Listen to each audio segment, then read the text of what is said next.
Hi guys, magandang umaga. Ito ang kahirapan ng nagtatrabaho ka sa ospital na panggabi ka. Kaya ang nangyari, yun nga, kahapon pag-uwi ko, 7:00 ako nakauwi ng bahay. Tapos, naligo ako, tapos pagkaligo ko natulog na ako. Gising ako alas 6 na, so nag-overslept ako. Nangyari, yun, gising ako buong magdamag, grabe. Yun ang kahirapan pag nagtatrabaho panggabi. And mahirap i-adjust yung katawan. Yun. Tapos ano pa? And then, kagabi, midnight yun, hindi. Yeah, midnight nga, alas 12, alauna yata. Nag-message yung manager ko. Nakita ko dun sa notification na sabi niya, Jen, are you awake? Siyempre, alam ko na ibig sabihin nun kapag tatanungin ako ng are you awake? Ibig sabihin, papasok ako. Kung gusto kong pumasok sa trabaho, siguro ganun ang technique niya ngayon. Dati, hindi ganun ang technique niya ngayon, binago na niya.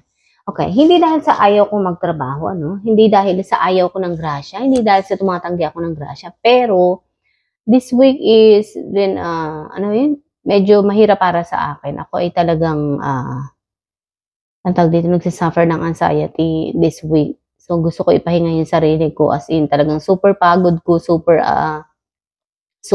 duper bigat ng katawan ko. Lahat mabigat sa akin, di lang katawan. Hindi ko alam kung dahil magpe-period na ako. Pero ang aga naman ang period ko, grabe naman. Pero alam ko ganun pag magpe-period ako. Talagang yung hormones ko is super high. Kaya yung level of anxiety ko is super high din. So yun nga. Grabe. Talagang, kaya nung nag-message siya, hindi ko binuksan yung message para hindi ako makapag-reply. Yun nga. Dahil alam ko na ibig sabihin nun, gusto niyang papasukin ako ng trabaho. Yun. Pero dahil nga ayaw ko magtrabaho, dahil gusto ko i-relax yung sarili ko, gusto ko ipahinga yung sarili ko, hindi ba nila alam na it takes 3 days sa kagaya kong maliit lang ang katawan at maliit na tao na yung parang maipahinga yung sarili, it takes 3 days. Gusto ko mag-hibernate ng 3 days, pero hindi ko magawa. Yun. Medyo nakaka-stress talaga magtrabaho sa ospital, sabi ko sa inyo. Lalo na kapag ang trabaho mo is understaffed. Yun. Kasi, yun nga, ang tatawagin mo, taabalahin mo ay yung mga taong namamahinga din. So, yun. Hindi ko rin naman kaya, hindi rin kaya ng katawan ko minsan na magtrabaho. Pero hindi nila maintindihan yun. Yun. Anyways, yun nga. Hindi ko sinagot dahil may plano na ako ngayong araw na ito. Gusto kong magpahinga, gusto kong enjoy ang day off ko, gusto kong matulog, magtamad-tamaran, medyo mag-organize ang bahay namin, maglaba, yun. Ano pa? Gusto kong lagyan ng kaayusan yung bahay namin dahil ang kalat. Tapos ano pa? Medyo pagod ako this week kasi nakapagod din palang mag-training. Yun, meron akong oriente kahapon. Kahapon ba yun? Yes. 2 araw na ako nag-orient. Yun, nag-training dun sa new hires. Nakakapagod din pala kasi syempre parang naging doble yung trabaho. Pero okay lang sa akin. I don't mind training people.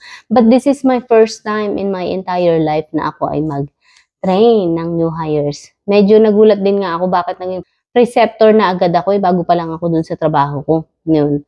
Pero wow, naging preceptor na ako and guess what? May bayad yun. May bayad ang maging preceptor. Kaya naman talaga isinulat ko talaga sa papel dahil sayang yun. Pera din yun. Yun. Ano pa? And then, kagabi din, may nag-message na naman, yun naman katrabaho ko. Sabi niya, Jen, pwede mo ba akong tulungan? So, alam ko na ang ibig sabihin nun pag sinabi niyang ganun. Ibig sabihin is, kung i-cover ko siya sa pagtatrabaho. Sa akin, I don't mind. Kaya lang is, hindi ako maka-oo dahil alam ko may pasok ako nun sa school. Yun. Sabi niya, pwede mo ba akong pasukan ng trabaho? I-cover mo ako sa January 1 and 2, and then 4 and 5, and then 16. So, 5 days yun, magkakaibang araw, kumbaga. Pero sabi ko sa kanya, hindi ako makaka-oo sa'yo ngayon. Akala ko nga ngayon mo ko pinapapasok. Hindi ako makapasok ngayon dahil pagod ako. Pero kung sa susunod, titingnan ko kasi meron akong pasok sa school ng January. Minove kasi yung pasok ko, kaya hindi ako makaka-oo sa'yo ngayon. Mahirap namang mag-oo ako, tapos may pasok pala ako. So, pareho tayong madali nun, diba? Dahil pareho tayong hindi makakapasok nun. Yun. Hindi ko pa sure kung i-move nga ngayong January, pero parang yun ang pagkakaintindi ko dun sa manager ko kasi nag-message siya sa akin nung nakaraan ng isang araw, sabi niya, Kung meron kang plano sa January, ito lang yung tanging schedule for the month na papasukan mo. Yung January. So, mag-plan ka na.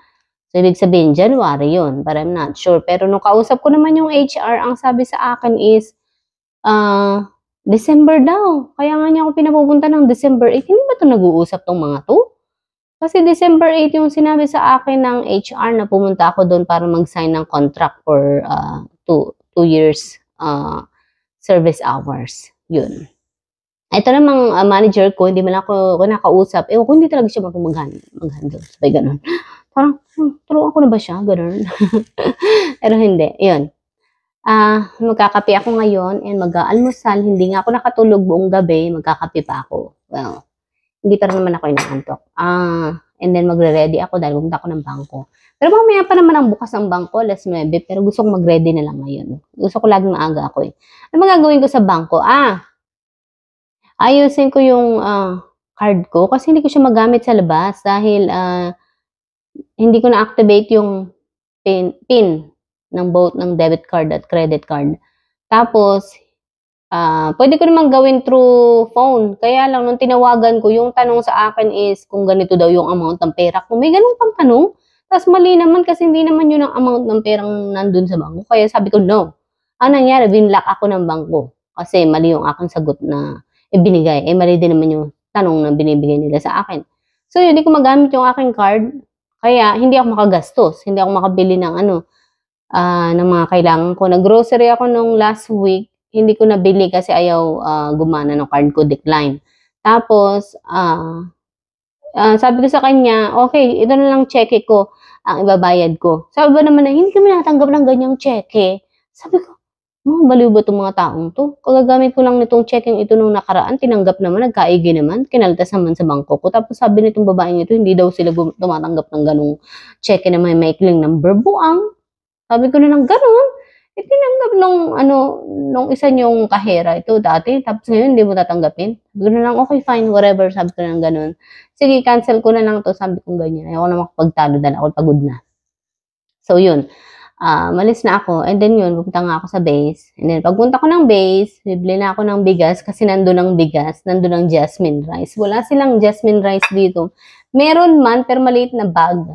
Ang gusto ko yung pangmalakihan yung mga 9 kilo, ganyan, 9 kilos.